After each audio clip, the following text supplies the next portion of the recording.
সাপরাজ কেন বিয়ের প্রস্তাব নিয়ে এলো? সাপরাজ কি বুঝতে পারছে না সে সাপ, আমি মানুষ?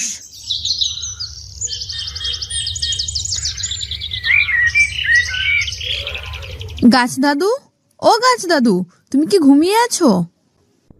কে কে ডাকছে আমায়?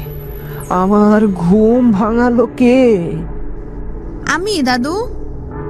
ও অবনী, আমার এত সুন্দর ঘুম তুমি কেন ভেঙে দিলে? হ্যাঁ, আর কত ঘুমাবে তুমি? ঘুমাতে ঘুমাতে বুড়ো হয়ে যাচ্ছ, সে খেয়াল আছে? আমায় নিয়ে তোমারে তো ভাবতে হবে না। ঘুম কেন ভাঙালে তাই বলো। ক্ষুধা পেয়েছে নাকি ফল খাবে? না গো দাদু। তাহলে দাদু আসলে হয়েছে কি, সাপরাজ আমায় বিয়ে করতে চায়। মানে? হ্যাঁ গো দাদু। আমি অবনীকে সর্পরানী করতে চাই, যদি আপনাদের অমত না থাকে। সাপরাজ আজকে আমার বাড়িতে বিয়ের প্রস্তাব পাঠিয়েছে।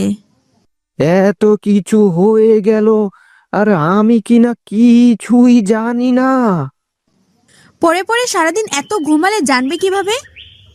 অবনী, আমার তো ওই দিন দিন বয়স হচ্ছে নাকি?